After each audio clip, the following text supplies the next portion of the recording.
Big Brother Diary Room. Every single season and learn everything that there is to know about everybody. Please make your way to the diary celebrity, Brandon.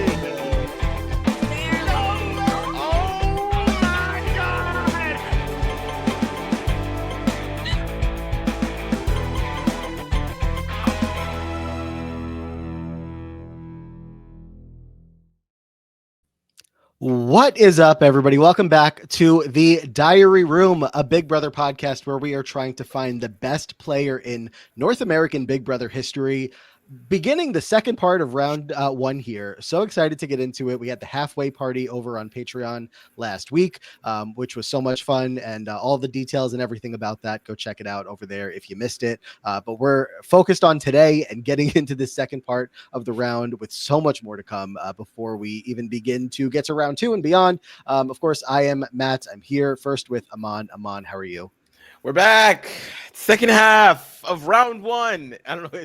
It's such an interesting capstone that it feels like we're going into round two, but we're not. We have over half a year to get to round two, but it's still an achievement nonetheless. So thanks to everyone that has been along with us for this long ride. We're halfway there. We're punching through. I'm excited, and even more excited for today's guest to help us kick off the second half of round one. Yeah, could not be more excited. We're joined today by somebody who doesn't need to worry about his name coming up today because he has already come up. He has already advanced to the next round, barely, and we'll talk about that. Barely. No, thanks. But we're joined today by Big Brother 12's Matt Hoffman. Matt, how are you? Thanks for having me. Like the jury phase of your first round, or yeah, now made it. Barely for you again. Barely. Yeah, Derek Fraser. I mean, how can you compete? So I had to come with my tail tucked between my legs and ask that Matt Hoffman join us on the podcast today, and I'm so pleased that he said yes, you said yes, and you're here with us to defend your honor. And I am glad that Matt Hoffman made it through. Ultimately, do I completely stand by what I said about Big D versus Matt Hoffman? I don't know, it's maybe silly, not, but you must. Maybe not so much anymore, but I am, I after this next 90 minutes, you won't even think of Derek Fraser. You'll want to recast your vote. You'll demand that you get a revote. I promise you. That's not usually how it goes. He usually stands firm in his decision making, whether it's controversial or not.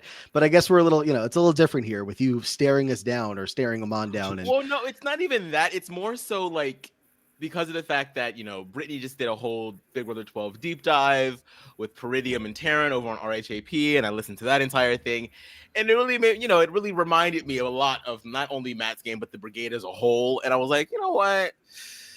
I might have been smoking something that day. I still stand That's by also okay, though. That's fine. Right. I still stand by the positives that I said about Big D's game, but I don't necessarily know if it trumps, the blueprint. So and of course, to keep in mind, we did have a patron vote also for Matt that helped ensure that any Aman craziness wasn't going to prevent Matt from going through. I went on a huge campaign for that Patreon vote. State to states, Ellie's, and everything. So and it worked out. It worked out great. But Matt, how are you? It's been a minute, I feel like, since at least I've heard you on a podcast. Yeah, I'm not doing the circuit anymore too much. This is a nice little break. It's fun. I'm very normal, I think, or as abnormal as I always was, but just working. I'm a software engineer. It's not glamorous. I'll go to random Survivor events and here and there. You'll see, oh, there's Hoffman, but most of the people just think I'm another fan now. So it's great. I'm just living in the shadows. Yeah, as you described, if anybody's watching us on YouTube right now, which you should be, you're literally in the Big Brother 14 have not room. And you say that you work from this room, which I find insane. But... Yeah, this is one of several rooms in my house that is painted silly in some way. I like to live in fun, resale value be damned, a fun environment. So I there's a Willy Wonka show casting. And I was like, I got to get on it because I live. my world is wonkish, and I'm kind of like a playful, weird adult. So I feel that is exactly where my mind went when I saw it. I was like, I didn't even think about Big Brother 14 have not, but that's also a pretty good comparison. But yeah, I thought Willy Wonka down. I was like, what is going on? This is the perfect backdrop. I kind of want the room now. Resale value be damned. I'll buy the house. I mean, Shit. I'm looking at your back wall, not the one with all the posters on it, to your side, but behind you. You could make it happen.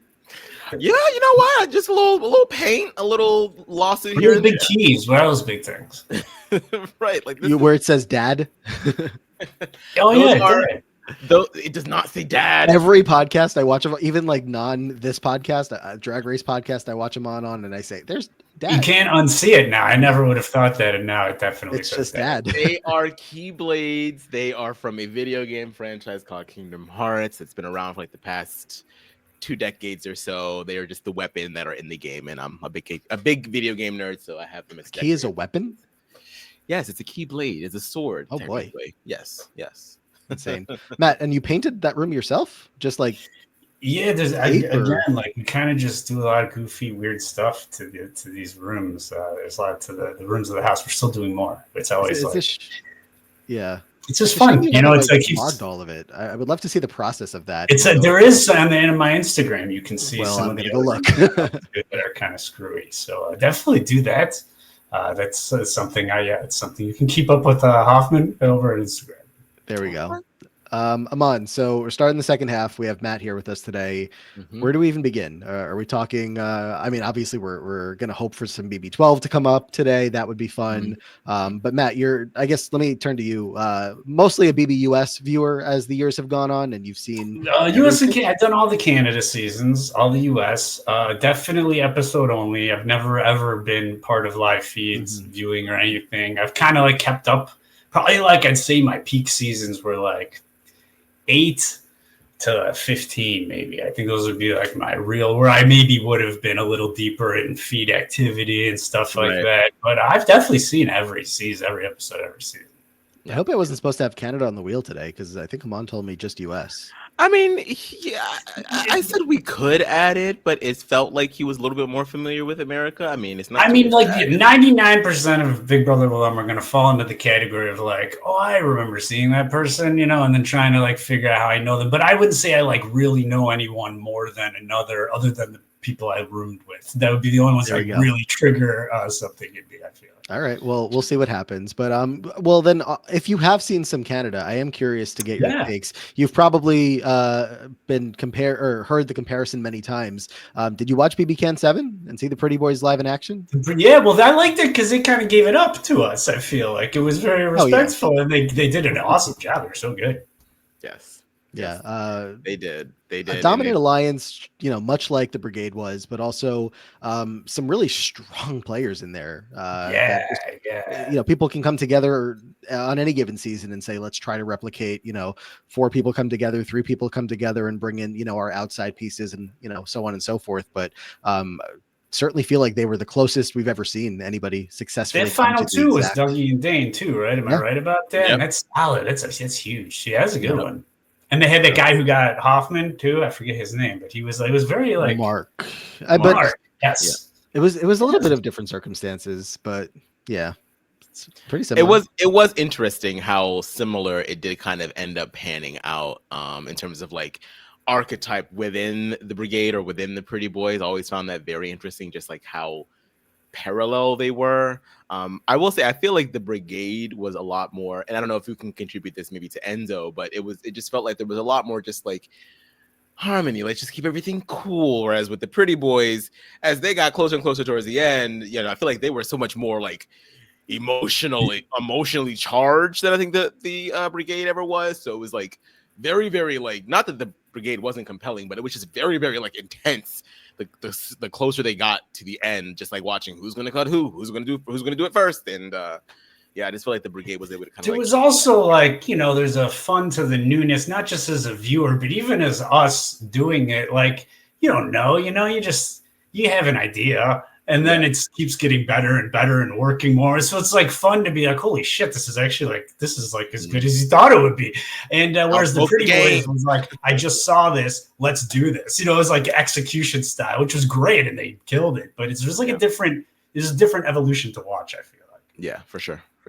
All these years later, Matt, where do you what comes to mind when you first think of your season? Just like all the positive memories. Like, I mean, obviously a lot has changed as time has gone on, but. Yeah, so I have not seen, clip here and there, and the kid will like YouTube my name and be like, "Dad, you're a weirdo." But I haven't seen this in since it aired 15 years ago. And then I think I mentioned to one of you guys that I just yesterday recorded Brittany on her Patreon is doing a full season 12 rewatch recap and she's kind of chunking it by weeks. So she had me on for week 3. So I, for the first time, ever watched those 3 episodes, and it's crazy, man, to watch. It really hyper accentuated to me how much better just Big Brother as a show is now, forgetting about season 12. And then I don't know if it was just that week maybe, or it was a very Hoff centric week. So maybe my ego was that your HOH? Yeah, but I found it so interesting and exciting, just the way it edited and stuff. I'm like, God, like it's so different. It was like, well, I really was like watching a different show. And I remember back for historically, I just remember like people going, "Oh, Big Brother's kind of a boring season. Great cast, boring season." That's like Big Brother 12. You have like a tagline: "Great cast, boring season." But I was fucking very invested in whatever I was watching, and it was again like the competition. You have the person who gets host and they read it, and then you do the comp. And never a single other time did I ever once hear like the mechanics and rules of the comp read back to me in 7 DRs in the middle of the comp. You just watched it happen. It would like flow and went, and things just like the drama was good. I don't know. It's just like a different show. So very exciting. It's so interesting watching the old seasons because I didn't start like catching on to Big Brother until BB15, and that's when I, watching live feeds in 16.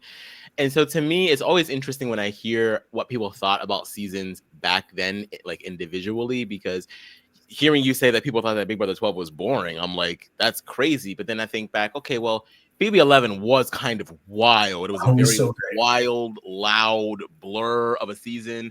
So I guess in comparison, you're like, okay, this isn't as crazy. And then with the brigade sort of, controlling the game, I can understand it from that perspective.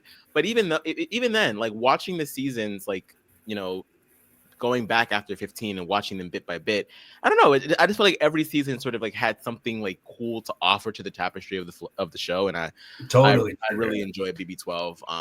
Not only for the brigade, but just because all the characters that we got, and there was still drama. There was a lot of drama in that house. Like I can't think of many down weeks of BB12. It's really high in my rankings, and I don't know if that's considered generally a hot take, but just the strength of the cast. And Matt, you're saying that like I guess people sometimes say that it gets boring at times. I really don't think so. I guess you can say after Brittany is informed of her fate within the game after that, and it's just like, okay, boring results because we know what's going to happen in one way or another. But everything else, like what end game isn't boring, besides like 1 or 2 seasons. So I don't know, I don't have that take of really much of anything bad to say about BB12. Matt, can I tell you some results of other things that have happened throughout the diary room so far with your castmates? Yes. So if you already heard any of these, then pretend you haven't. But so BB12, Aman, am I remembering correctly? It took a while to come up. I think it was I think so. I think we were kind of episode 22 with Liana was the first time we ever got Big Brother 12, and that was with Enzo. Enzo did initially lose his matchup to Tyler Crispin.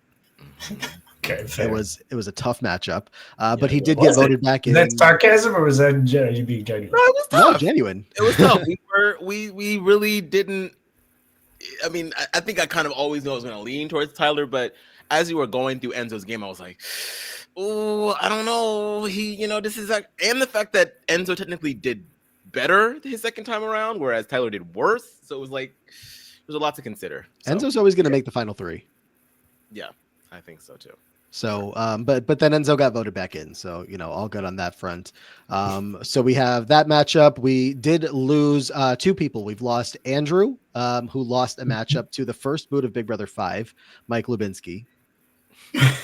Any disagreement on that? Should Andrew still be in the competition? Look, what do we qualify? That is my favorite question, and I love to answer it every time. As far as criteria is concerned, you are able to vote however you would like. Now, yes. Okay. Look, I love a mess. Okay. Yes, of course. And Andrew is just fucking flat out mentally unstable. At least I don't know Andrew now, but in the context of the 2010 summer, he was off his rocker and so loopy fun. I didn't like Mike Levinsky. I mean, I actually remember my face and everything, but he was just a player, another early player to me. Right. And I think Andrew just had such goofball moments that I would have picked Andrew. That's fair. That's fair. I Yeah, definitely well, have that share of goofball picks. That's fair. that leads to Amon's point of you can just vote either however you want or based on legacy, based on who you want to see go farther. But generally, you know, it's like the better player, and sometimes it's not. The other player that we've lost though is Monet, who lost a matchup to Kyland. Okay, Young. for sure. So that's It was probably a no-brainer. I feel like. and those are the only. How'd you guys talk about Monet? Good question. There was like 5 players in total from BBUS that like I had on like a very specific short list for me of like, how am I going to talk about this player when they come up? Even like knowing stuff about their game, I'm like, I don't know.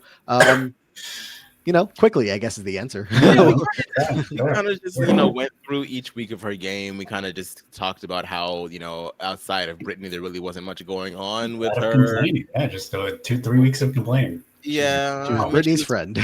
She was fun in the DR sometimes just for the anti-racialness of it all. But outside of that, it didn't really feel like she was there to play just more. Once she found out that she was not going to be in power, it was like, throw your hands up and just done with it. So, and so Andrew's I was confused if it was Monet or Andrew that goes home on that HOH of yours. It's Andrew. That was Andrew. You and Brittany just talked about that on the podcast, you're saying?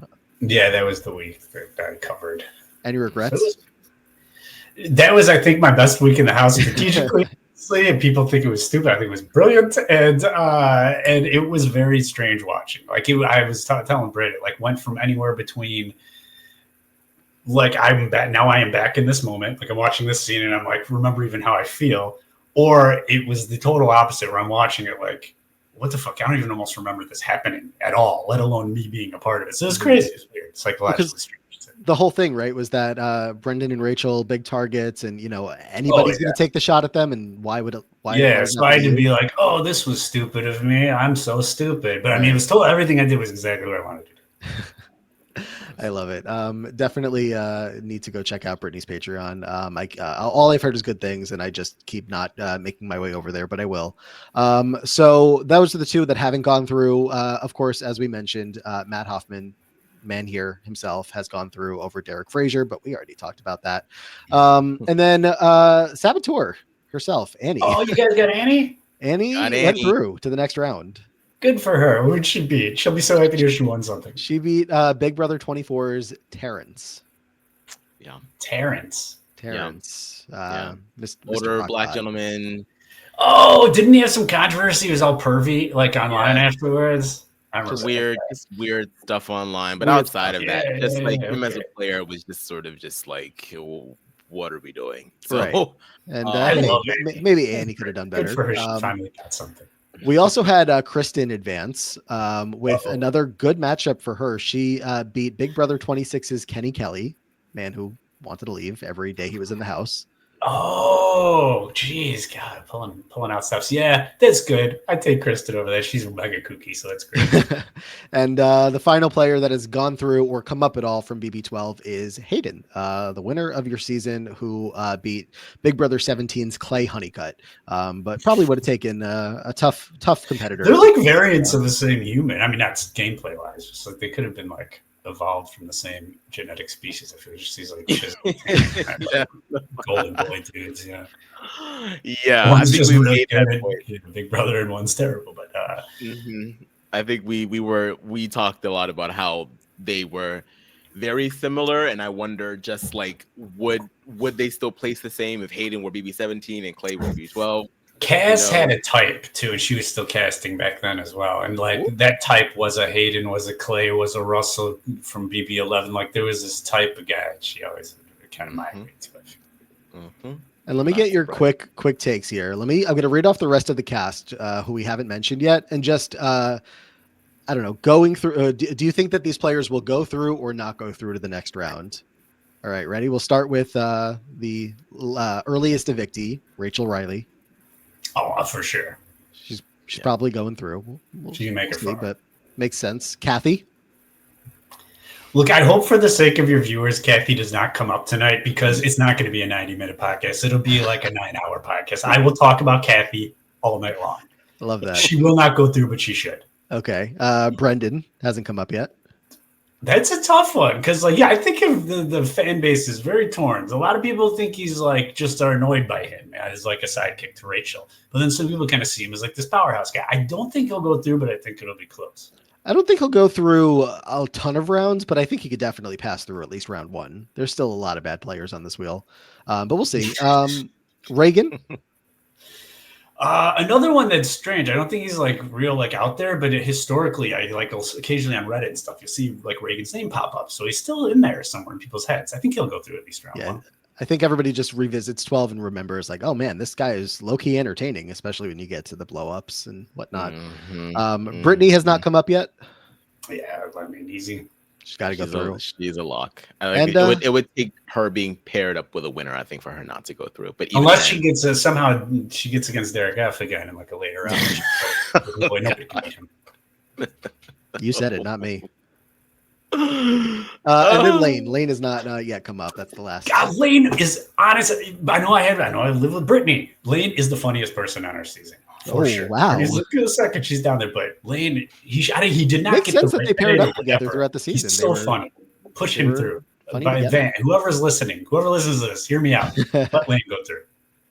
Okay. Glowing endorsement. It's so funny to watch or to hear the opinions from people that actually live with one another because I mean, yes, we have live feeds and everything, but still, like we don't get to see like every facet of each house guest personality all the time. So it's so interesting to hear, that different parts of people's personalities that you just don't really get to see come across on the show. So I'm glad that you were here to say that. Are we ready to get to the wheel?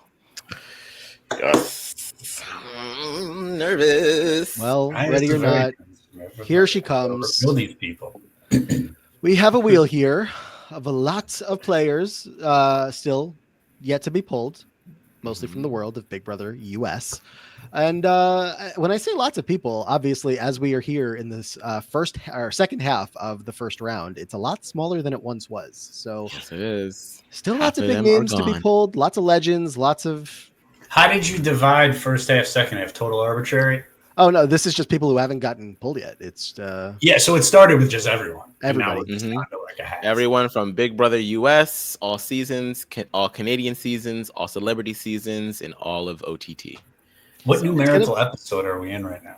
This is 46. Wow.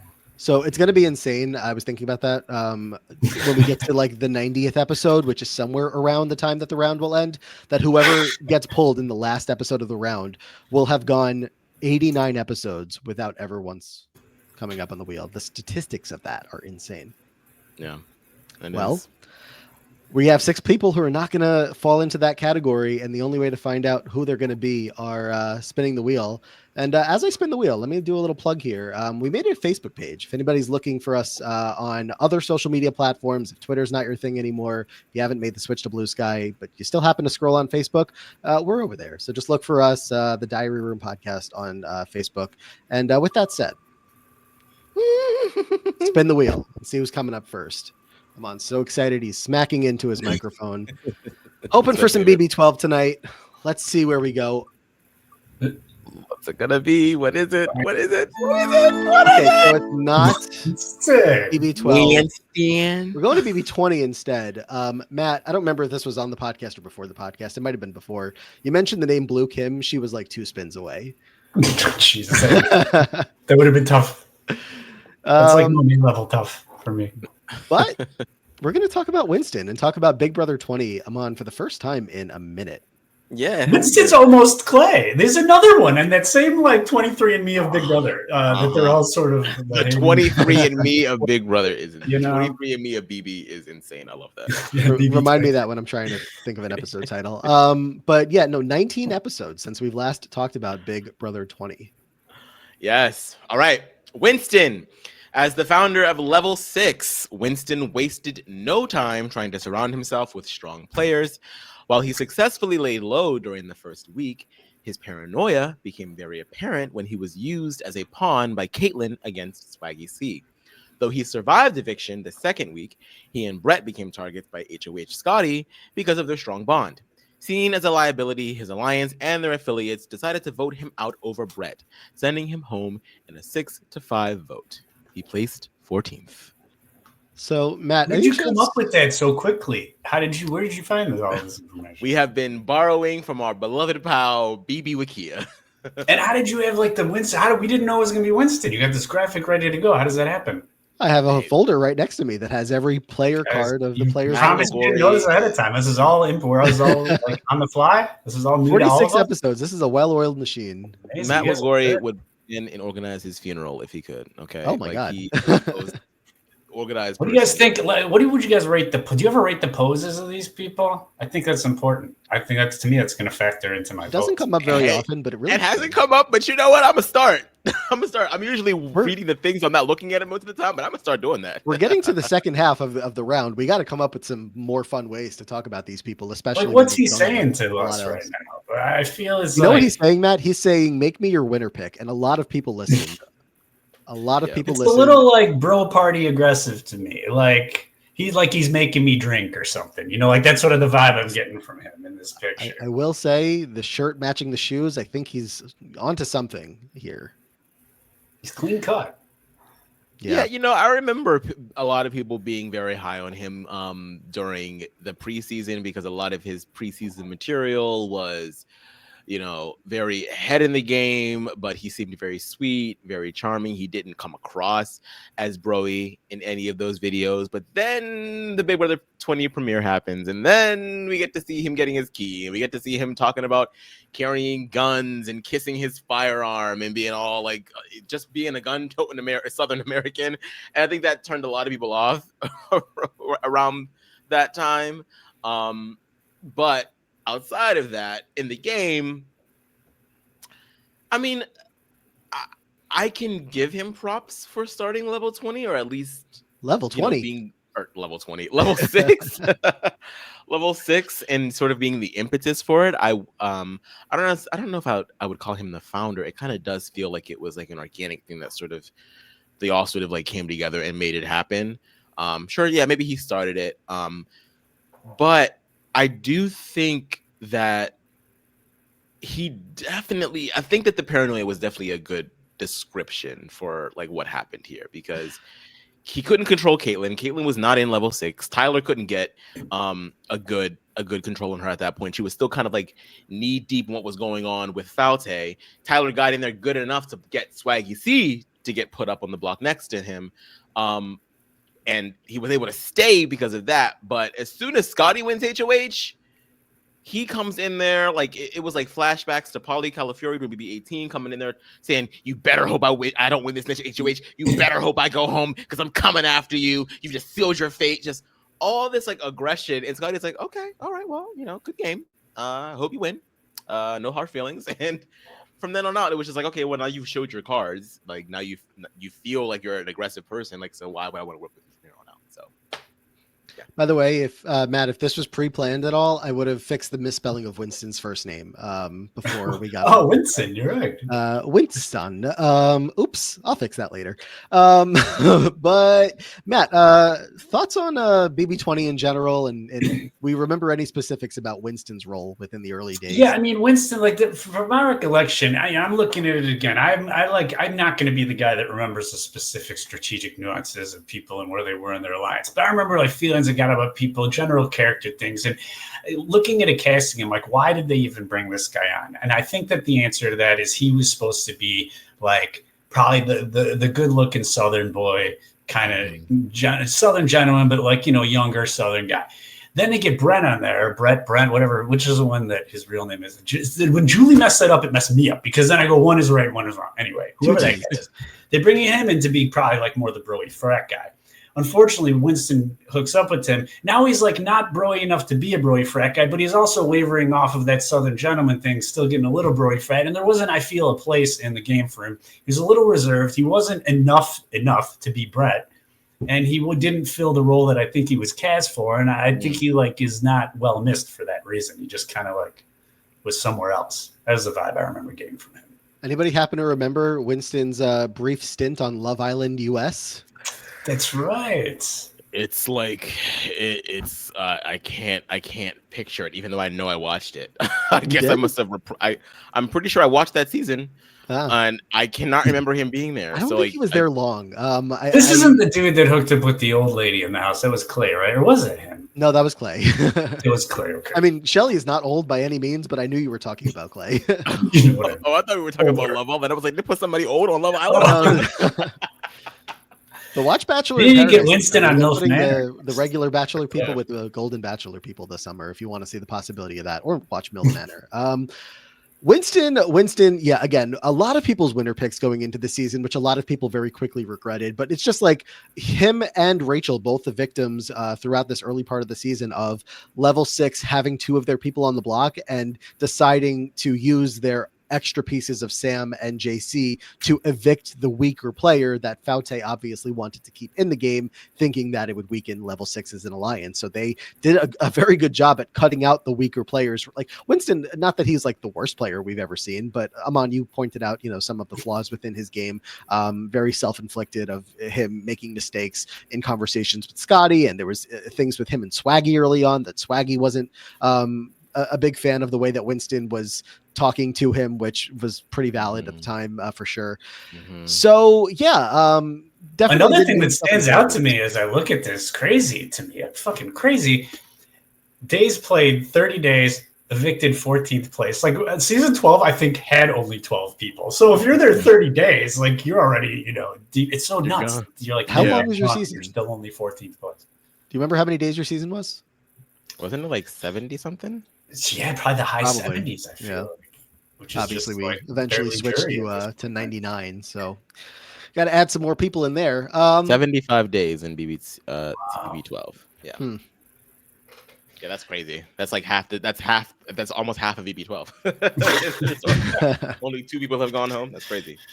I mean, as far as Winston goes, I think I remember a lot of people putting out so many memes of him because whenever he would get very, very amped up about like, oh no, this person's talking shit, this person's doing this, like he'd lost his mind. Like he as soon as he got put up on the block, it was as if he couldn't even trust his own alliance anymore. He had to be on the know about everything that was going on. If things didn't go his way, he would throw a temper tantrum. He would do it at Scotty. He tore off Sam's friendship bracelet because he thought that the vote was going to be unanimous to keep him, and it wasn't. It was just a lot of just like outward expression of emotion, and I feel like that sort of just turned a lot of people off, including the people in his alliance. And I think that, yes, if Scotty had not won HOH, there's a good chance that Winston probably would have made it a lot deeper.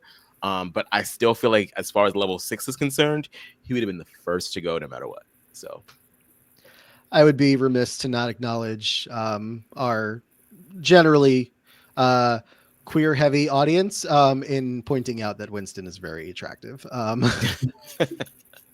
So if we were going to, spend a lot of Clay's conversation talking about his attractiveness, let's do the same here for at least a minute and pointed that out. And that's it. We can move on.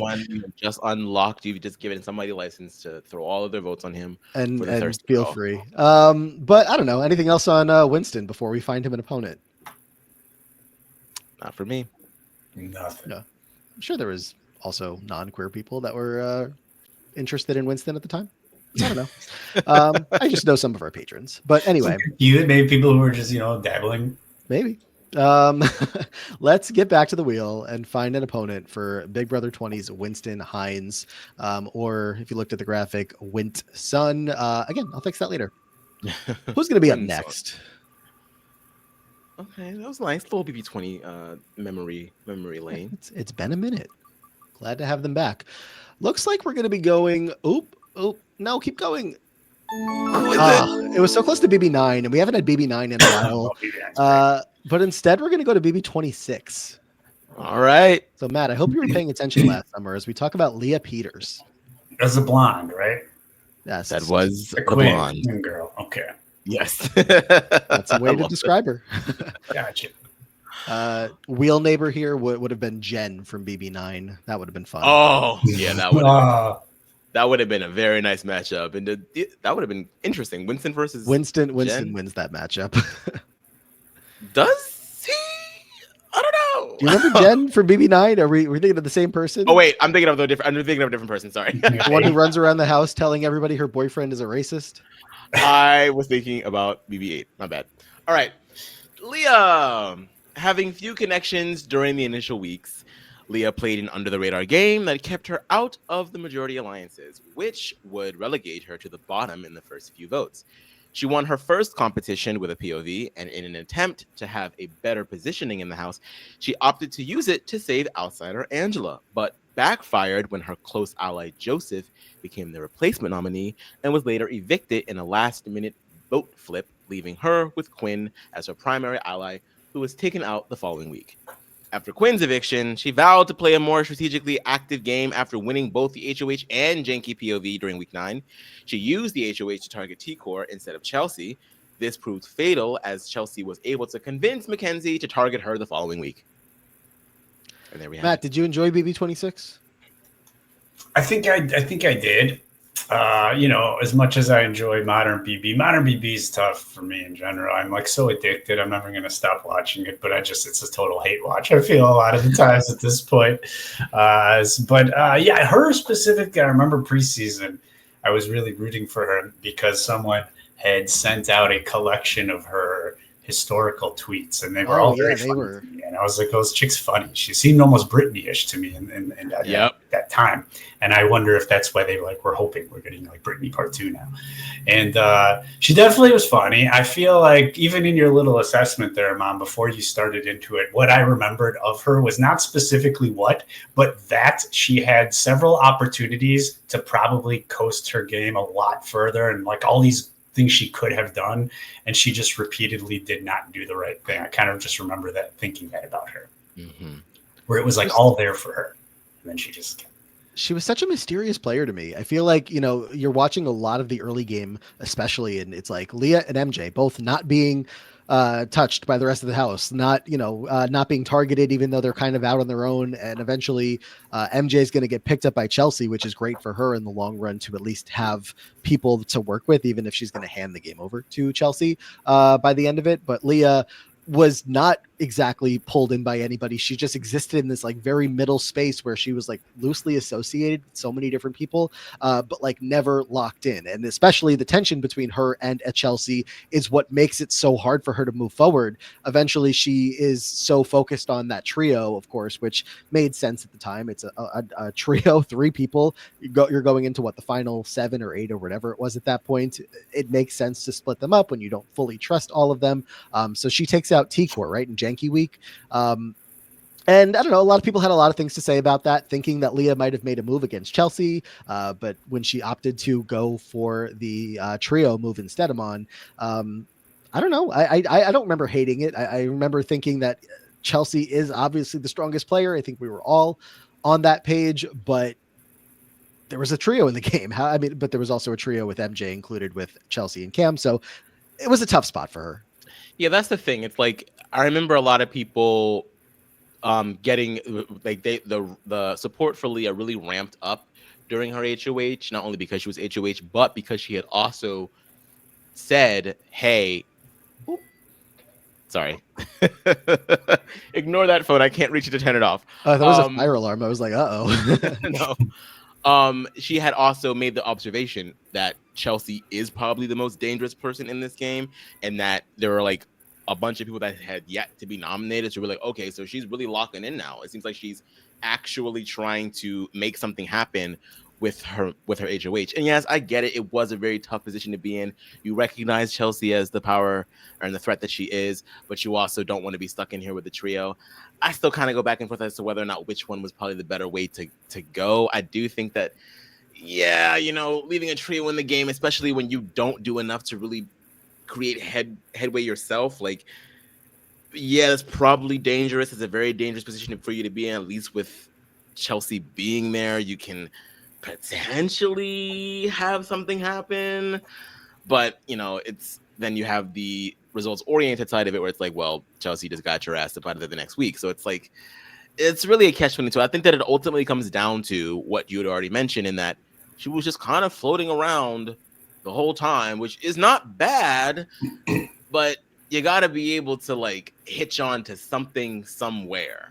And I just don't think that she ever really had that. And she had something with Mackenzie, then they were beefing, and then she And then she had gets the evicted thing by MJ. yeah, like and then you have the thing you know that there's like this crush thing going on with you and Quinn and also a little bit of Joseph there, and like you're smart enough to know that it could be advantageous, but you don't really do anything with it, which is also kind of like, okay, maybe good on you for not manipulating these men's hearts, but at the same time it's like, no, manipulate these men, like do what you need to do. And so it's just kind of just like I feel like she waited too long to actually wake up, and I think that's basically the kicker for me. Yeah, Matt, you mentioned the Brittany comparison, but I think by the time the season was happening, people were feeling more Allison Irwin vibes from her as she was.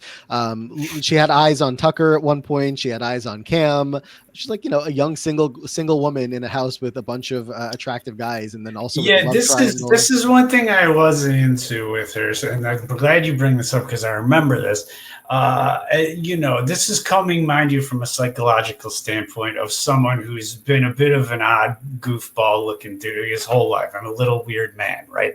So you see a chick like this who's normal to above that, whatever, like a chick, and she's going into the house going, I like fat guys, and then she's on the show and she's like, oh, I might hook up with Quinn, this weirdo, and Joseph's cool, I'm gonna hook up with this weirdo. But then really what she I think it's all bullshit because she really wants the Cams and like the hot guy. She's just, so I feel she kind of like, it was a little bit of a bait and switch. She dangled the carrot in front of the weird people like me and us little strange men, and then took it away because when push came to shove, she still just wants like the hot guys, She's all talk, and I didn't like that. Like if you say you're gonna like the fat weird guys, hook up with the fat weird guys, Don't dangle the carrot. I like Little Strange Men also as an episode title. Yeah.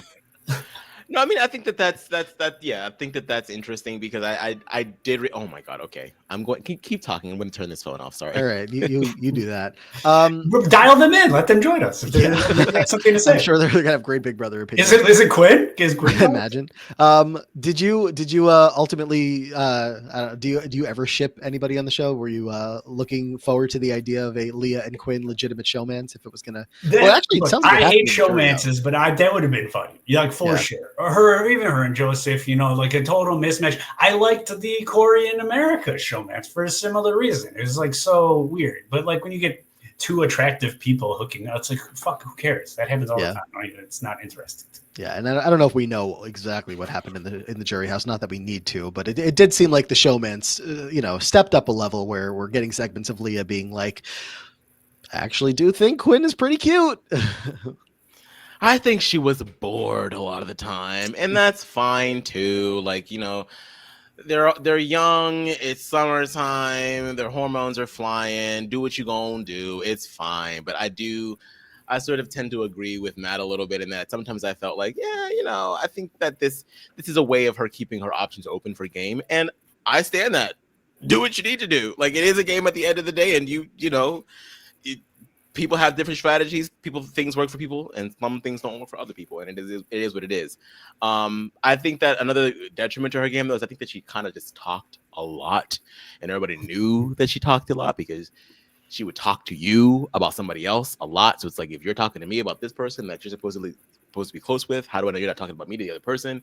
Which is why I think that's another reason as to why she never really had strong alliances to begin with, because no one really trusted her ass. She's a super fan. Am I right to say that? Wasn't she, or no? She was definitely a fan. I don't remember she was a fan. Her family was more of a fan of the show than she was, and her family were the ones that were like, you should go out for this show, and then she did, and ended up getting on.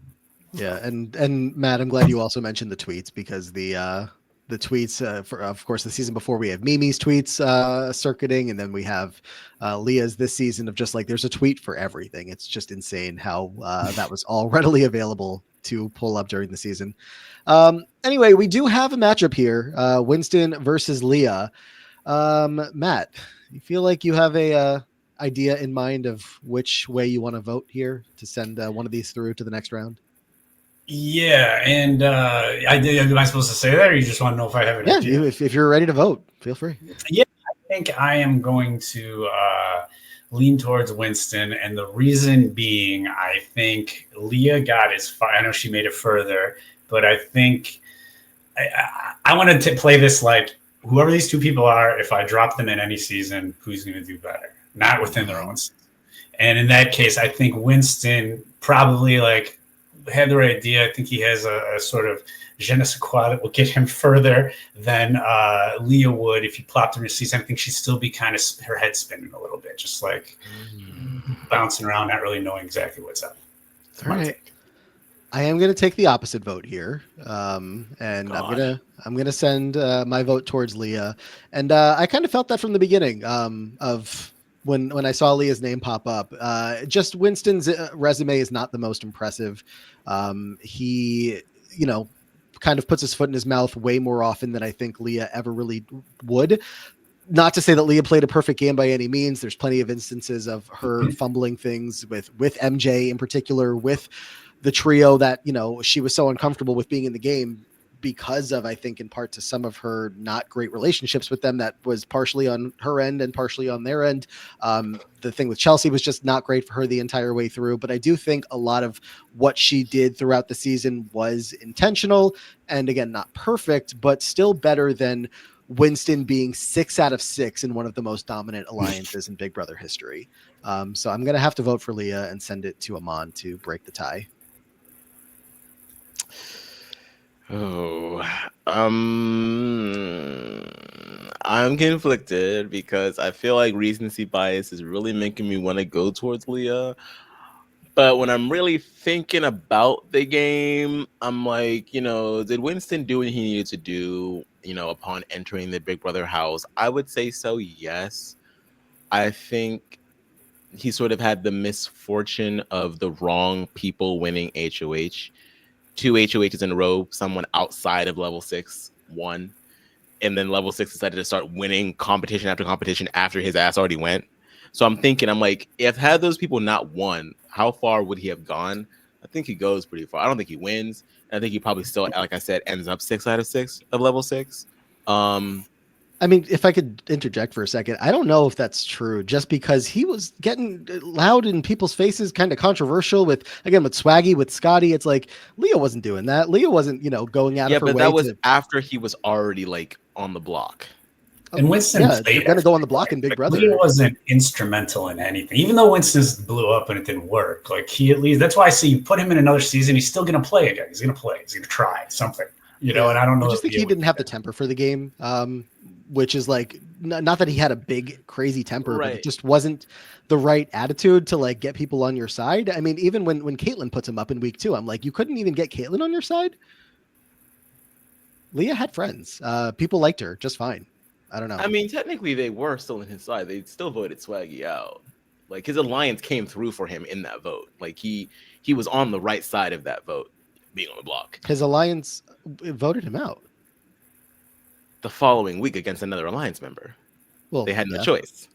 So I'm just like, when I think about Leah as as Ice Queen, the newly crowned Ice Queen, the reigning Ice Queen of Big Brother that we all know and love, and that's all fine and dandy. But I just think about her early game and how she literally just floated around, and she kind of expected for herself to get approached by other people, which I found a little annoying because I was like, you're the reason you're in this position. You know that, right? Like the reason, like you talk shit about everybody in the house. That's also like, it might not be the outwardly aggression thing that Winston has going on for him, but it's also passive aggression, which and oftentimes can be even worse. So I'm kind of like stuck between these two. I feel like you're not. I obviously am leaning one way over here, so this isn't a biased thought, but I feel like you're getting trapped in the same thing that people were thinking like before BB20 of like, oh yeah, this guy could be good, but then we saw him not be good. I don't know. It's your vote. Kicking off round the second part of round 1. I keep wanting to say round 2. With an unexpectedly tough decision. I think I'm going to go ahead and go with Leah because I think she, at least we got to see a little bit of how her mind works outside of a power and in power. And we can go back and forth about whether or not she made the correct decision in sending home T-Core and not sending home Chelsea all the live long day. I think that she was kind of caught between a rock and a hard place, and I think that is her fault. She should have people behind her. She wouldn't have to be an island if she had spent more of her time creating and establishing meaningful relationships. So that's still on her, but it was still a good thing to see her be out of power, know that she's out of power, know what the power dynamics in the game look like, and do her best to like try to claw her way out of it. Did it last long? No, because her ass got evicted the very next week. But I do think that there's more game for her than there is for Winston, I think. And then we also didn't even mention the relationship with her and Angela. She uses the veto on Angela in a week where she's like, this is a valuable person to me. I want to save her in the game and keep her longer. Obviously that doesn't work out because Angela like turns on her soon after that, but you can't predict Angela Murray. Really, it was more so, I know that she's on the outs. I'm on the outs. I want to keep the other person on the outs in the house. But then there's still nothing there between the two of them. It's just like, you're prolonging the battle. You're not winning the battle, So I'm just like, yeah, but I'll give her the vote. Speaking of not winning the battle, sorry, Matt, to have you on the wrong side of the vote here. You know what's funny? We went up until episode 44 with no guest ever being on the wrong side of the vote. It was always me or Aman. And then it happened with Melissa in episode 44. It happened with Tommy Bracco in episode 45. And now it just happened here. So look out, future guests. That sometimes we outnumber you. But we're glad you're here. So let's get back to the wheel and find the next player up as Leah has advanced. Oh my God. Who else is going to advance? That was so stressful. Can we get something easy this time, please? This isn't a fun podcast if it's just easy all the time. Up next, holy shit. What is it? What is it? I can't read it. It's too small. What is almost it? Kathy. It was almost Kathy. 11. Oh boy. You know what? This is such a great season of all the people on this to grab though. It was one off from Kathy and we're already at an hour, so that sucks. Oh, really?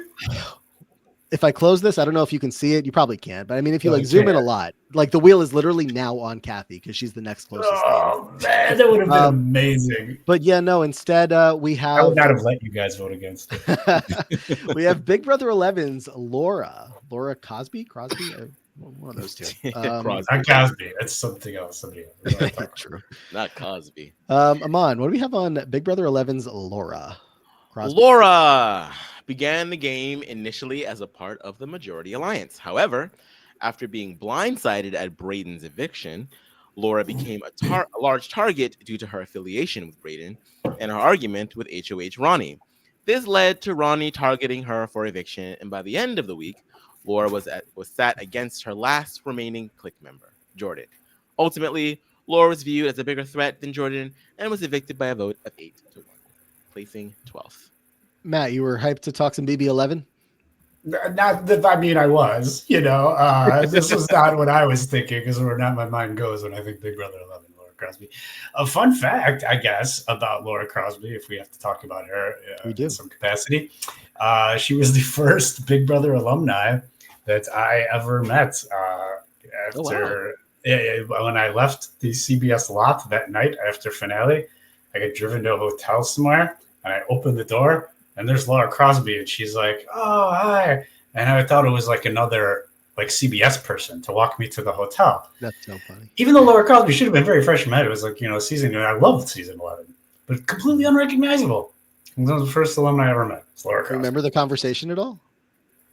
Well, first I was like, "Oh, am I supposed to go somewhere?" And she's like, "I don't know." I'm like, "Oh," and then she's like, "No, I was on last season," and then it clicked who she was. Then I was like, "Oh my god, it's Laura." So, and then no, it was then all of a sudden Michelle Noonan came up out of nowhere, and Ronnie came up. It was like season 11 people just came out of the depths. They were all. You have such an interesting sandwich for your season. You're between 11 and 13.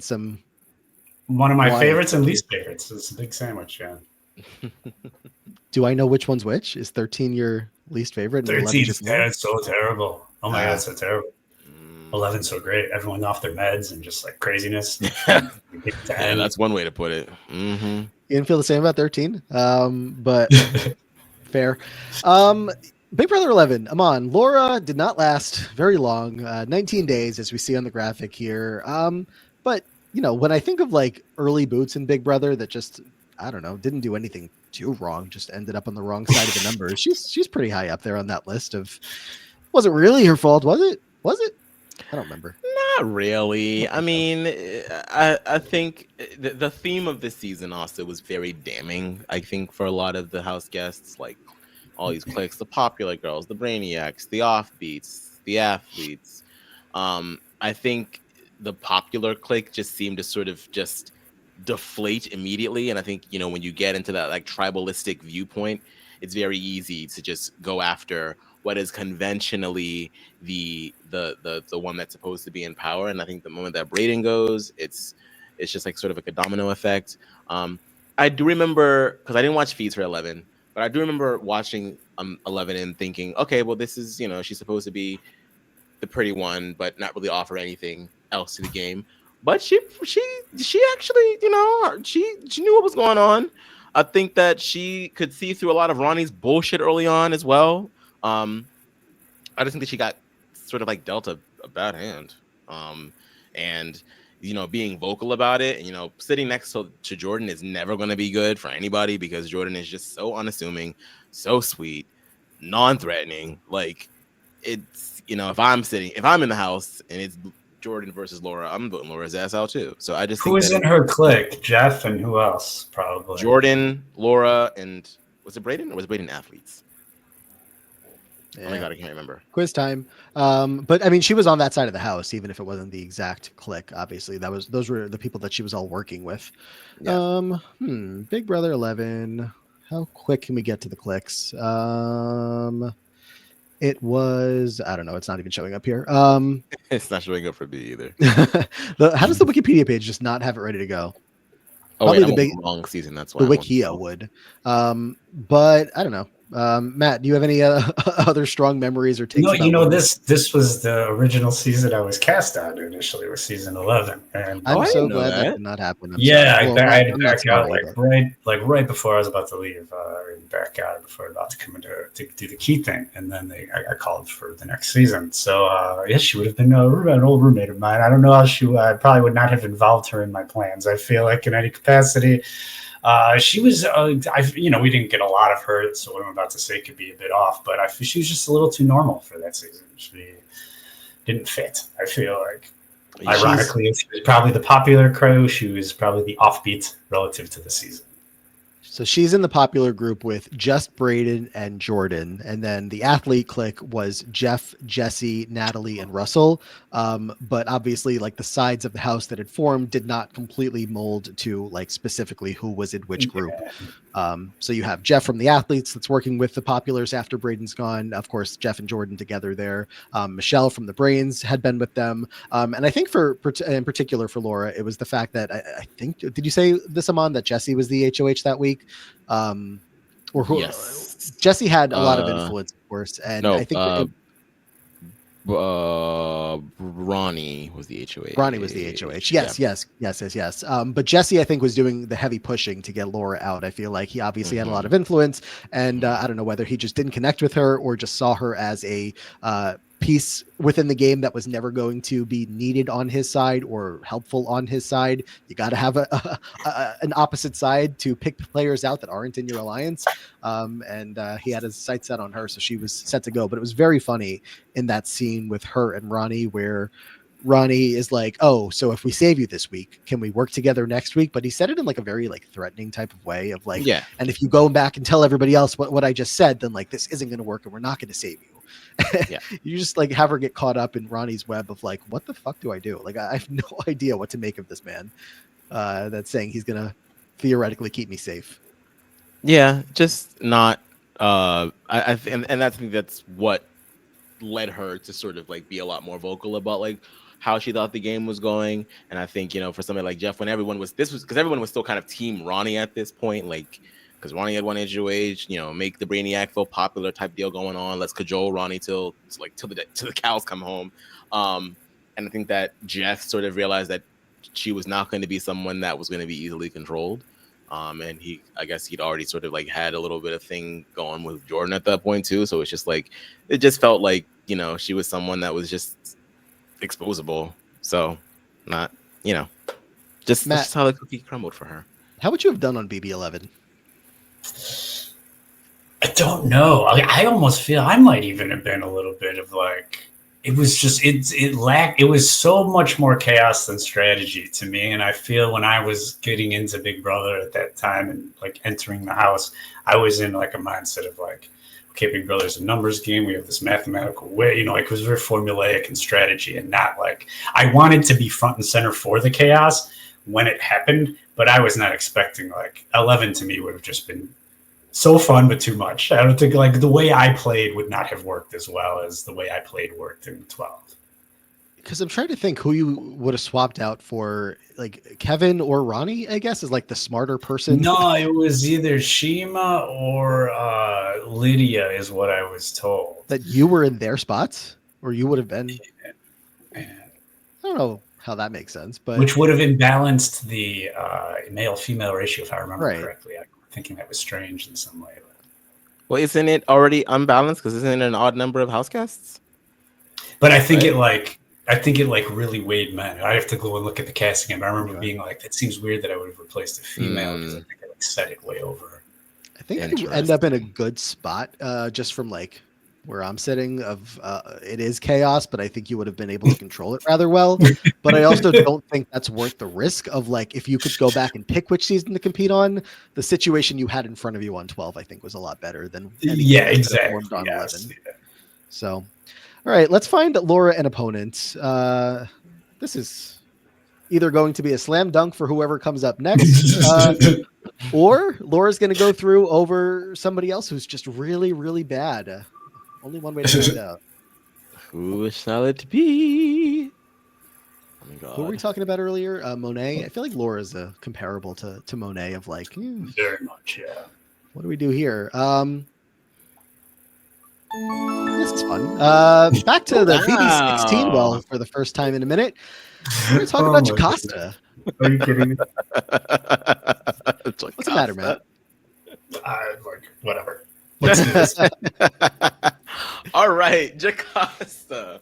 Jaca relied on her faith and her mother-like treatment of the other house guests to advance her in the game. While she was originally just a pawn to sit next to Zach, the house decided to keep Zach at the last second. This led to Jaca being blindsided by a vote of 6-2. She finished in 11th place. She voted for Cody to win as she had resentment towards Derek due to him fake praying to get her on his side. Despite her lackluster gameplay, Jaca did gain notoriety with her facial expressions and gestures that would be used in GIFs and go viral on social media sites. That's why we know her, right? I mean, let's just cut to it. Mm-hmm. Yes. You guys know this was still when BB was hosted by Julie Chen and not Julie Chen Moonves. Is that's true or no? That's true. She did not become Julie Chen Moonves until what was it, Jason 20? Love Jaca. It's too bad she missed out. You're more accurate than anything else we've all collectively said today. Julie Chen did not appreciate Jacasta's eviction the way Julie Chen Moonves would have appreciated Jacasta's. 100%. Matt, I feel like this time frame though, it's funny that we get to BB16 is like, first of all, when I first met you through like, I knew you as a podcast guest before I knew you as a player because 16 is my first season. So I feel like I have memories of you being on a podcast or two, whether it's 16 or 17, just in this time frame, hopping onto an RHAP pod or something like that. So I'm just thinking like this is a couple years after your season. You were probably watching it closer than maybe you're watching it now or maybe even beforehand. Very much so, yeah. I'm sure this is like when I was hitting up the RHAP, post-show pod recaps and stuff like that. Definitely, I would have paid. This was a Frankie Grande season, right? If I remember correctly, is that true? Mm-hmm. I definitely was in on this. It was. And Jaca, a player just like the many players that go out before her on the season, just kind of get caught up in the same, for me, like jumbled category of Big Brother 16 players that were on the block every week because of the Battle of the Block. It's like none of them. I mean, obviously Jaca has a story, right? That she is very religious, and that's a big thing with her character in the house. Her character, both her character and then her personality within the house. But we didn't get to like meet a lot of these early BB16 players eviction wise because it was just competition, Battle of the Block and all that stuff. So I don't know. I don't know, where you analyze what she did within the game. It was tough to get a good sense of them. It was very under the radar. It was very just, you never really got, even watching the feeds. This is the first time I watched feeds, and she wasn't really on them a lot of the time. And if she was, it was because the people that were on the feeds came into the room that she was in.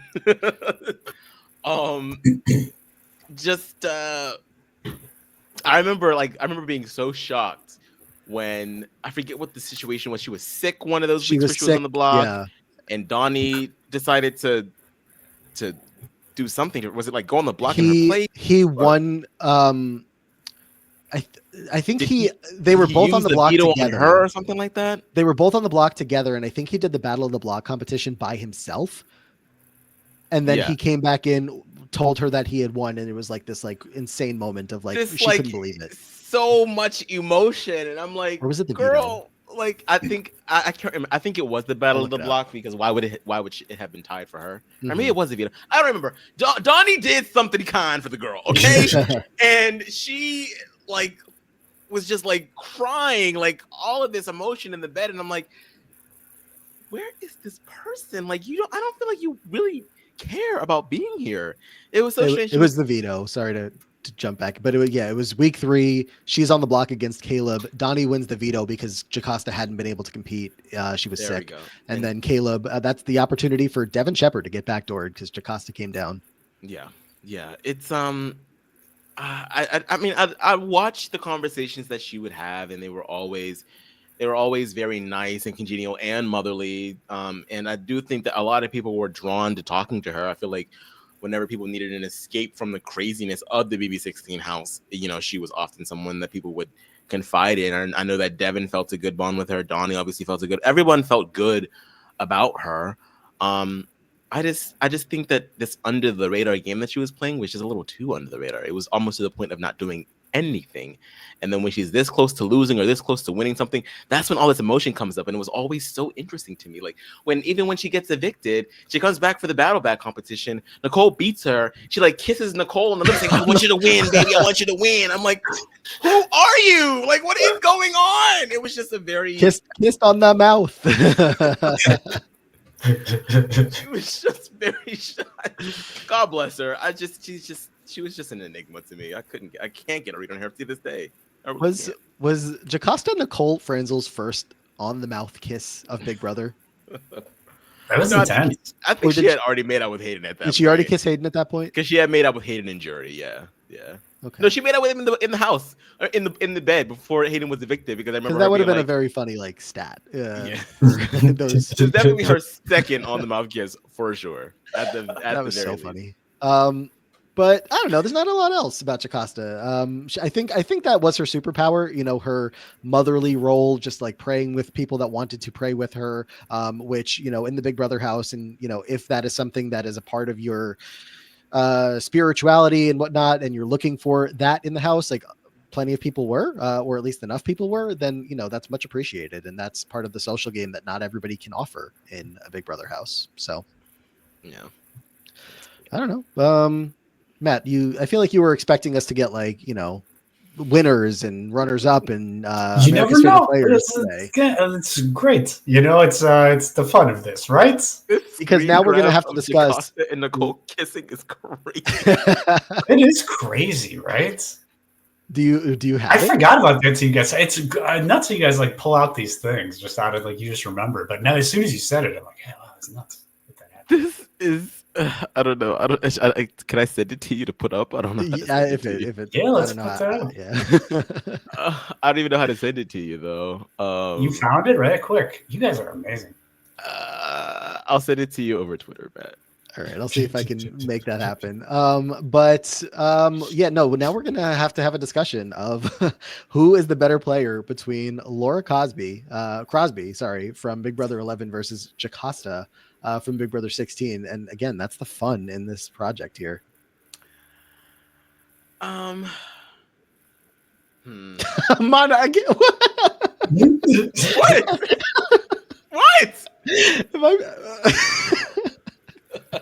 It's just I just remember I just It's wild. It's like a full-on smooch. It is a full-on.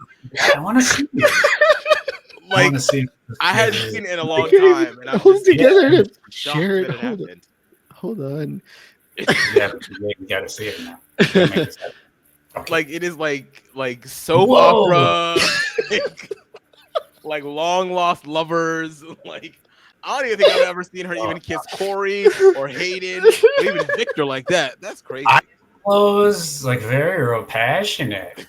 Like If I'm Nicole, my eyes are bug-eyed open. Like, what is going on? But she's just sinking into it. woo! I don't even think you can do I mean, I think for this, okay, consensuals that I prevents know which this way from I'm even voting being now. possible. I am gonna vote for Jaca for this picture alone.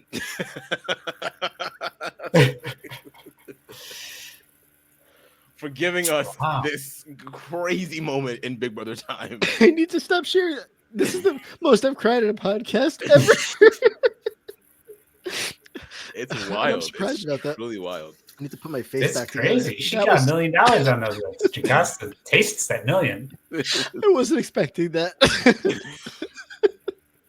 I just didn't remember it being so like.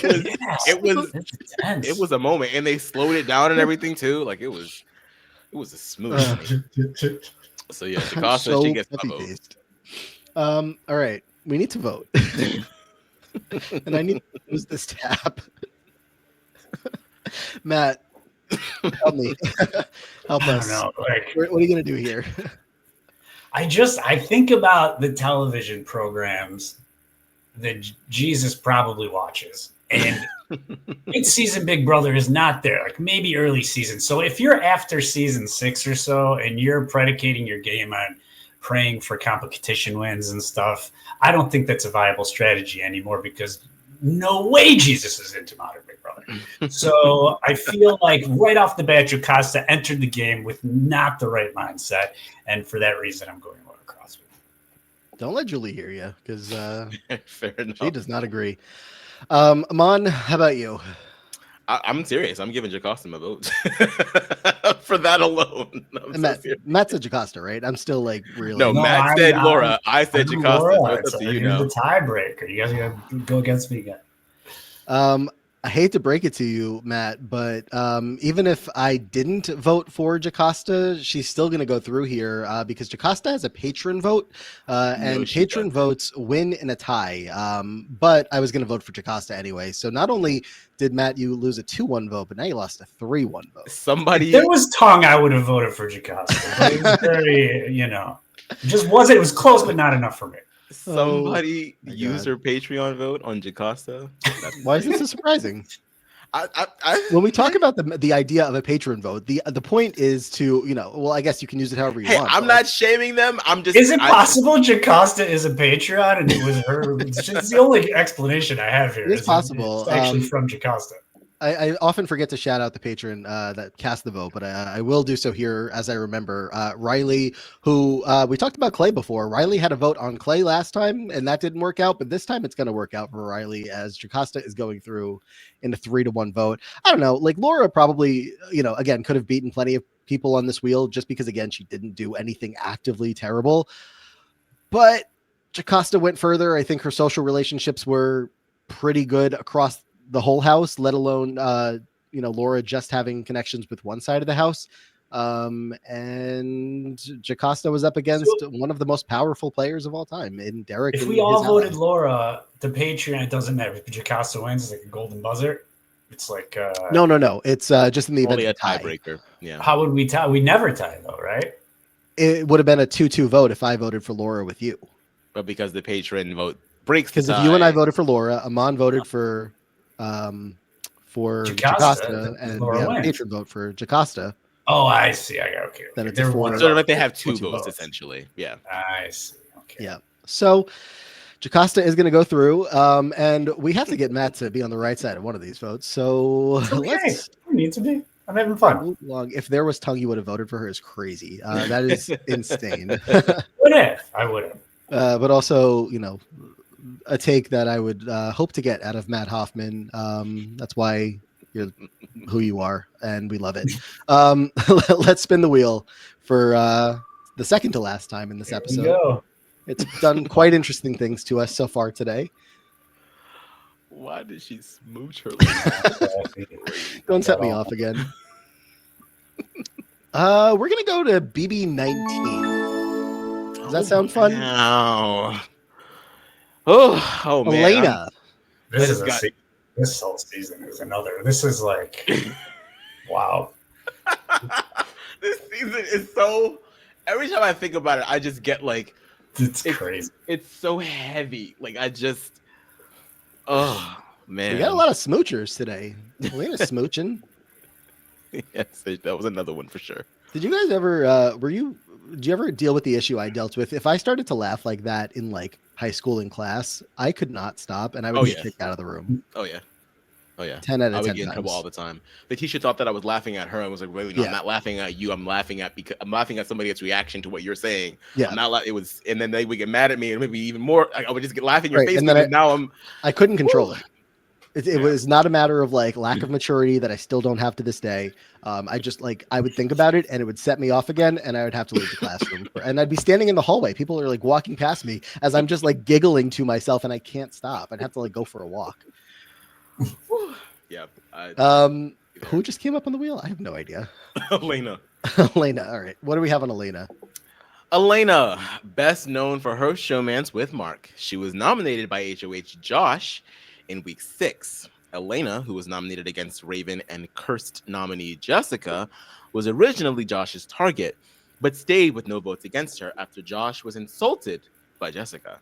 After she and Mark wanted to reconstruct a bridge with Cody and Jaca earlier in the game, the house widely frowned upon this, and Elena and Mark were set as the next targets after Cody left. She was nominated as a pawn against Mark, but when Mark won POV, Elena became the main target and was evicted in a 6-1 vote. All right, Matt, Big Brother 19, a season we haven't discussed much today. Yeah, that's an accurate pose for Elena. I think that like is representative of her character. So it's It's a already good a cast bit. picture. Yeah, it is. It's good. She was a VJ, radio VJ, or DJ, if I remember correctly. I think that was like her thing coming into the house. Mm-hmm. I had high hopes for her. She got into a showmance. This was not a showmance I was particularly thrilled about, but this whole season was such a dumpster fire that it's, throw a showmance in there. It kind of doesn't matter. I'm a mega fan always, often more than the season itself, the postseason and any drama that may ensue following that. And while I don't remember the specificity, I do remember that Elena and Mark wrote out a little bit of that after the show with some tumultuous breakups, maybe some live videos. I don't remember. X on the beach. Definitely some Mark and Elena drama. So that's mega points for me because I'm very much about the drama. But that's my recollection of Elena from this. They went on X on the beach together. They made it to MTV. That's right. Mark was like, they did her dirty with that slow-mo video of her getting washed over by that damn wave. I was like, why would you go on this show like that? I wasn't surprised to see them pop up there. I feel like both of them were people that I would have expected to be in the mix for a show like that, whether it was X on the Beach. Mark was in contention for the challenge at one point, but that never happened. She got, I don't know if overshadowed is the right word, but like kind of just lost within the mix of bigger personalities in the season. I thought that she was going to be a bigger player. And I think that she, game wise on her side of the house, if you are looking at like her, Mark, Jess and Cody, and at a certain point there was Matt and Raven over there too, the couples that were like loosely working together, but less Matt and Raven. I thought she was doing well for a bit. She was working like cross stream with Paul a lot and had a lot of like good game chats with Paul. I don't know. I thought that things were going well. Of course, not as well because there were still so many people that were like closer to Paul, and that had Paul had, other people, I don't know, just a little bit more corralled. And Elena was more of a thinker, I guess, than some of the other people in that alliance. You had a lot of 19ers in here because I feel this is just like would be a tough season to play. It's just like hard to, if you were like plopped in there with everything else going on. I feel it's just tough unless it's tough to play autonomously, like to play a game you want to play. I feel season 19 more than most. You almost like as a player, if you want to succeed, you're kind of forced into this whole Paul storyline, or otherwise your game's just going to tank basically. And so I don't know. I give a bit of a handicap to anybody you guys have had from 19. I'm wondering if how you guys assess them just as a whole relative to their season. Would you believe me if I said 19 is one of the seasons that has had some of the most people go through? Yeah, I think it's a hard season, to be honest. Stupid and it's a terrible season, but it's also difficult if you're trying to play like your own. If you want to play a game that you want to play, 19 is not the season for that. Yeah, No. 19 has had Jessica, Mark, Jason, Raven, Christmas, Paul, Josh have all gone through. Raven went through. Raven went through. My vote. So see if Elena joins that group or not. But I don't know what else. What else do we have on Elena's game? I'm checking through my notes here. Elena, I do think that she was definitely one of the people to sort of understand what was going on when it came to Paul. I would say it was a little bit too little, too late. She only decided to really speak up about it when she became the target.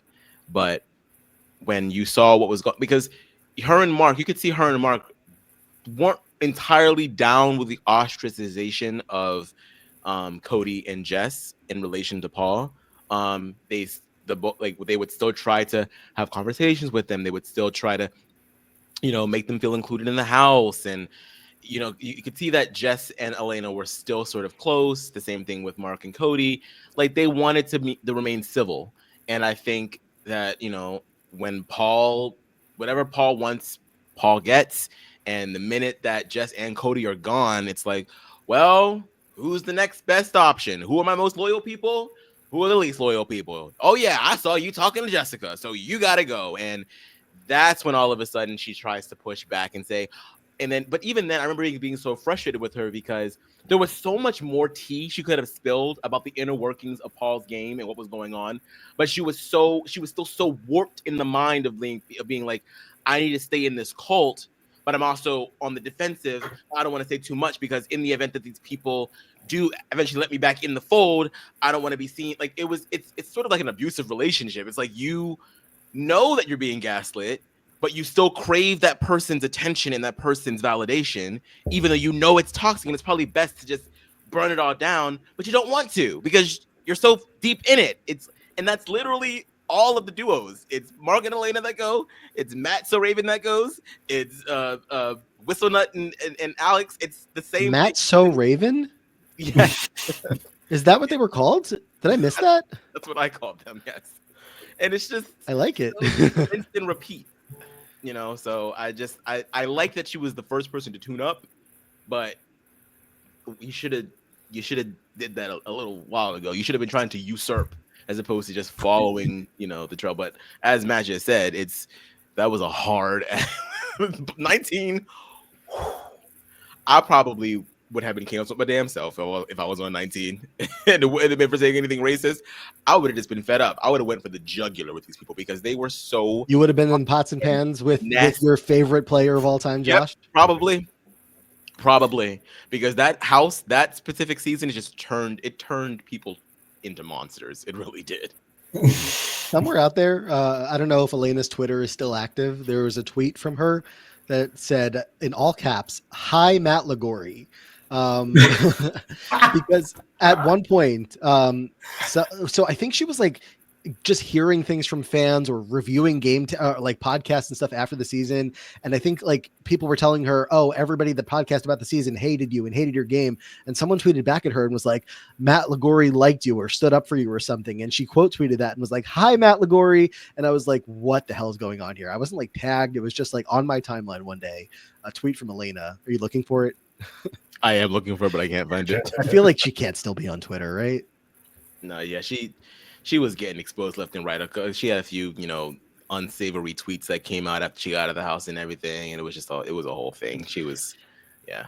Anyway, let's find Elena an opponent as we start to wind down this insane episode with potentially another very intriguing matchup here. Another player kind of right in the middle. Don't know which way this is going to go. Mm-hmm. But up next, ooh, this is fun. Who is it? Old school Big Brother. Marcelas. Wow. Marcelas. I feel like he's come up in conversation quite a bit thus far, but never pulled on the wheel. Going all the way back to Big Brother 3. Marcelas Wow. and 7. And 7, yeah. This feels like a good fun name to end on. Aman, are your notes ready to go? They will be ready in 3. When you do like the control find for Marcelas on the page, I'm sure it comes up quick. I found it. All right, Marcelas. In BB3, Marcelas was quickly targeted by first HOH Lisa. Jerry won the silver power of veto and went against his alliance to save Marcelas. Marcelas aligned with Amy, Danielle, and Jerry, although he didn't fully trust Jerry. As he was aligned with Danielle, Marcelas was kept safe for the next few weeks. His behavior towards Amy in week 8 turned the others against him. In week 9, he was nominated by Jason against Amy and was convinced Amy would be evicted. Marcelas infamously decided not to use the vote of VOV to save himself. Danielle betrayed Marcelas and voted to evict him, while Jason cast the tiebreaker vote. In BB7, the rivalry between Marcelas and Danielle made amends and began working together. Marcelas developed a rivalry with Chilltown. In week 6, despite his ally Janelle winning HOH, Will convinced her to nominate Marcelas after her target Danielle won veto. He was evicted by a 6-0 vote, placing 9th. All right, Matt. So now we're getting into an era of the show that is years before you would end up on it. Were you watching the show from like this early on? I watched live. I watched season 1 from episode 1, and then just kept watching them live through to the end. So you have memories. I mean, that's not something Aman and I can say of watching Marcelas live through both of his seasons. Absolutely, yeah, for sure. How was that experience? It was. I mean, the landscape of reality television was so minimal and different back then. Like Survivor was it, and Marcelas. Big Brother, and then you had these like Fox. I remember was like the big one that was trying to like dabble in weird shit, like Who Wants to Marry a Billionaire or The Swan, or just like real oddball kind of stuff around that. So it was a reality TV competition standpoint. It was just figuring everything out. This is a fun time, and you really didn't like The Mole was happening around this time. I remember because I remember The Mole and Big Brother being like the two shows to me that were like, wow, this is like great examples of people just psychologically fucking people over. We had Survivor, but at the time that was real, like focused on the elements and all the bodily damage it was doing. Survivor's Club Med right now. It wasn't like that back in the day. It was like really Survivor. And that's what the edit often focused on. But I remember loving Big Brother because it was like so focused on the game and the strategy. And so I very much remember like people in this era of Big Brother being trailblazers. It made me want to apply to the show and be on it for things like this. Plus, I feel Marcelas and we have that camaraderie and that bond as brothers who both did very dumb things with vetoes. So he has a place in my heart for that reason. Yeah, but you didn't get smacked on the head by Julie, so he's kind of got that on you. But I wish I was watching this live, even like Survivor. I wasn't there from day one, so I don't get to claim that for either show. But Survivor, I was there a lot earlier than I was for Big Brother. Just like watching back Marcelas, we can talk about his game, and we maybe will. But it's just like, this is a legend. This is like a Big Brother legend in every sense of the word. When you think of the early seasons, and obviously, when he ends up back on All Stars, that's no surprise by any means. It's just like, he is one of the most important characters to the early seasons to shape what Big Brother is going to become. Yeah, again, you can look at like the not using the veto on himself in season 3 when the veto is not even like, it's barely a veto yet. It's a baby. And sure, is that an obvious move to take yourself off the block and he doesn't do it? Yeah, whatever. But he is still so important to this show that I don't know. Is this too early to tell you that I'm not going to vote against him here? I might just do that and tell you that. He just provides so much entertainment. And his gameplay, isn't perfect, but it's also not terrible. He is a social guy. He's got a lot of friends throughout his 2 seasons. He had Danielle Reyes, one of the best players to never win Big Brother, clocked a lot throughout BB3 that he was just onto her. He knew what was going on, even if he didn't exactly have the plan down of how to overcome that at the end of the day. And then throughout season 7 might even be a worse showing strategically. I can't say for sure. But he's a legend, Aman. Yeah, for sure. I mean, I'm not shy in saying that I ain't voting for Elena's ass over him. Ain't no way. Yeah, I think his game in BB3, I think it was pretty good. He won. How many HOHs did he win? 2. Yeah. So I mean, I think he definitely had a nice thing going for him. He had a nice alliance. He was able to back it up with wins. A lot of people trusted him. I think, obviously with the new power of veto still sort of, I think everyone is still learning what the game is and how far you can push the envelope in Big Brother. And I think obviously, yes, he is so iconic in the sense that he is the reason we say always use the veto. Always use the veto. Because back then you can make the assumption, maybe there's a chance that, because the veto wasn't seen as like just automatic safety back then. It was seen as just like another means of power as opposed to protection. It's like, no, this is protection. Use it. No matter what's going on, no matter I don't care if all of your allies are off the block and they're saying that you're good, use that motherfucking veto. And you can't really question that from here on out. I think for BB7, I think he definitely took a bit of a back seat. I feel like there was I think that he had obviously something to prove, and I think that there was sort of like this push to, we need to see who's going to best who between Marcelas and Danielle, but the two of them really weren't about that. They were like, that was so 4 years ago. This is a new game. Let's try to heal these wounds. And I don't necessarily think that production wanted that. So I think from a production standpoint, I feel like he was a little bit understated as a character, but still. A lot of people said that if he were to make it to the end of BB7, they probably would have wanted to vote for him still. So he still was the most charming, stereotypical early 2000s fabulous gay best friend that there ever was. And I think that, he's inimitable, as it were. Yeah, I feel like, a lot is made of maybe certainly a lot of attention goes on to Danielle Reyes. Xavier and Taylor go on to win Big Brother, and they point back to the previous Black legends of the game in, again, like a Danielle Reyes, who just in the gameplay department, there's nobody like her. But just as far as presence on the show and legends in the community, Marcelas is obviously up there as well. And just making all of what has, what Xavier and Taylor have gone on to do in Chelsea in recent years, even more, important, and have that history all tied together there. So, all good stuff there. Marcelas is just, again, a legend. And Matt, I'm jealous that you got to watch him live. Yeah, I mean, the interest in being a legend, just anecdotally, by the time I got off of Big Brother season 12, if you were to ask any fan of Big Brother, name 5 people off the top of your head who were on Big Brother, he's probably going to be on your list. If you ask him to name 10, he for sure would have been on that list. He was a legend. And when we got off, I remember Reagan very quickly befriended him. I text Reagan all the time after we got off the show. I'm going to lunch with Marcelas. I'm like, you dick, I want to meet Marcelas. And it was so and I was so jealous of that. And then I went up to visit him one time, it was several months later. I was like, can you please sit up lunch with Marcelas? And we go to Marcelas, got to meet us at lunch. Thanks, Reagan. I guess I got my time. But yeah, I mean, he is a legend. He's one of the people you want to meet when you get off or whatever, at least back then. I love that. He got trapped on both of his seasons with I don't know if trapped with Jerry is fair, because Jerry did use the veto on him and was looking out for him. But you have the whole thing of why is Jerry obsessed with me? And then you go to BB7 and why is Howie obsessed with me? Yo, they were getting in that BB7's jury house with Howie and Marcelas and Chicken George. They were getting into it. They're brawling. So just some top tier moments, entertainment wise. Marcelas today, not always interested, I don't think, in talking Big Brother. He's be acting, or he's got a lot going on. He's on books. I always see him hosting random shit on the E Network sometimes. Yeah. It's just the pop-ups.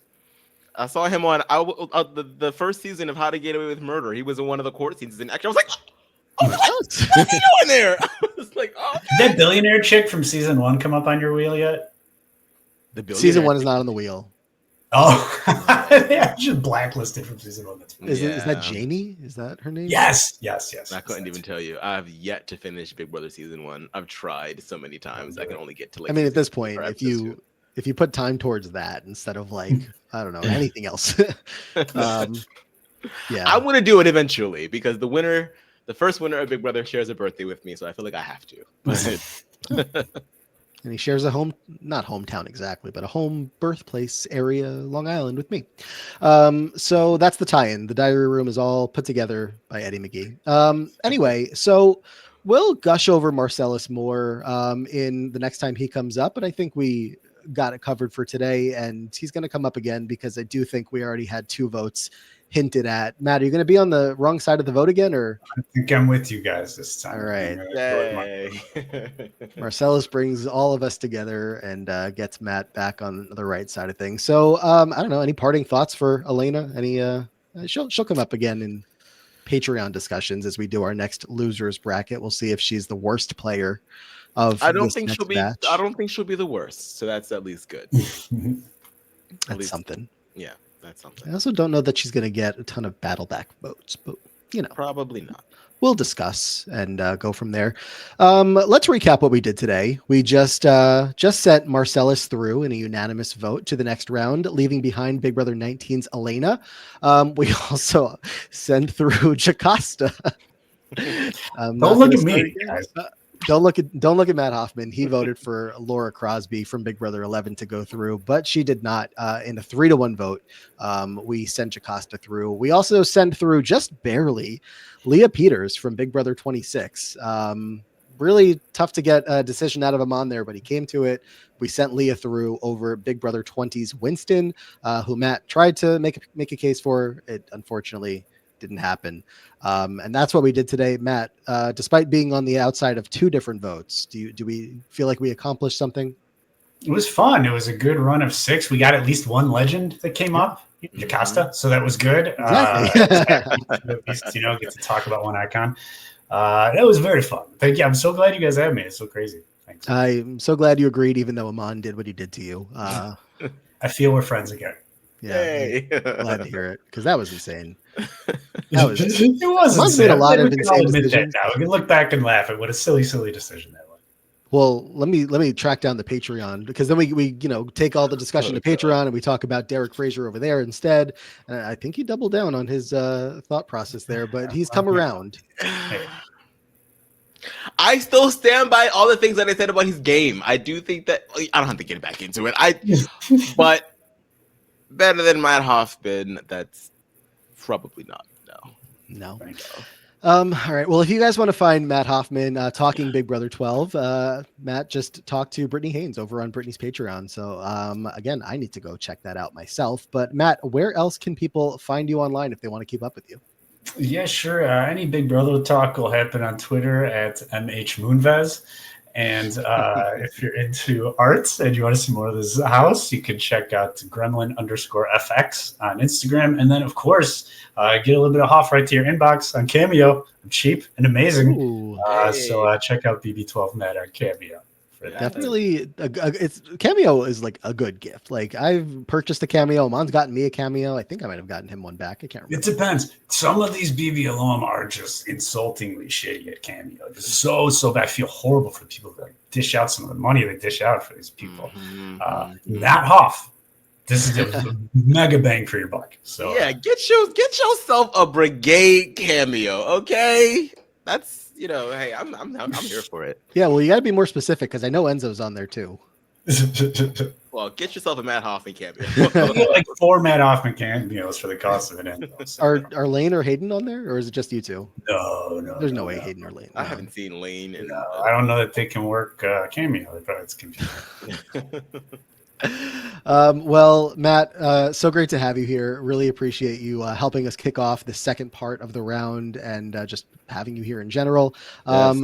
Aman, as of the time this comes out, I don't know, you might be completely wrapping up Drag Race. But yes, I think if it's not the finale that's coming this week that this is released, it will have just have ended. So no matter what, it's been a great season over at Drag Race season 17. Been covering that all season long with Leon and Beth over at RHAP, being a reality TV, RuPaul's Drag Race. And yeah, that's it for me. All right. Check me out on the Free Agents podcast, talking all things challenge. Right now, we're deep in a challenge, or not deep yet. We're getting deeper into a challenge rewatch from the very freaking beginning. Matt, do you ever watch the challenge? I've been since Road Rules, like every season. I love the challenge. It's so fun. Even though like old rewatch. Season 1. We started with season 1. And as of right now, we're around season 2, season 3. So yeah, doing that. Plus, we're also over there talking the Hulu's Got to Get Out. So if you watched that, I believe all of that's out by the time that you're going to get this podcast. Crazy cast of Got to Get Out, including at least 2 Big Brother alumni in Omarosa and Gino from Big Brother Canada 10. So check out what we had going on over there. Who's hosting the old challenges that you're watching? Season 1, 2. Who's doing that back now? Right now, it's not a host. It's Mr. Big, who is like former Real World or Road Rules contestants in themselves. So the first season was Puck, and the second season was David Edwards. I remember the "Come on, Be My Baby Tonight." Is that who I'm thinking of, or am I thinking of someone else? I don't know. I wasn't watching the Real World or Road Rules, so I don't have the historical background of it, but we have a guest with us that does and fills me in on things. Let me know when you do your challenge wheel. I'm come on. Yes, absolutely will. But yeah, check that out. Aman and I also did a Amazing Race 38 draft of the cast that is theoretically having had filmed The Amazing Race from the world of Big Brother. So that's available. Again, the Facebook page. Check us out on Facebook if that is an app you still regularly check. Otherwise, Twitter, Blue Sky, all the links are in our episode descriptions below. And as we've mentioned many times, Patreon. Patreon.com/The Diary Room. If you missed the halfway party, but you want to go back and check it out, find out who else came back into the bracket, making their way into round 2, who's already been previously eliminated. Matt's already gone through, so we don't have to worry about that. But check that out. Everything else that we have going on Patreon. Lots of fun over there. But I think that's going to do it for now. If you're just jumping in with the second half of this round, do all the things you can to help support us, even if it's not through Patreon. Like the video, comment below, subscribe on all the different places you can subscribe. And Aman, am I forgetting anything, or you want to send us home? I think that is it. Okay. All right. Well, thank you again, Matt, and Aman, to you. Yes, our deepest gratitude to Matt Hoffman for joining us yet again on the Diary Room. And until next time, guys, please go to the Diary Room.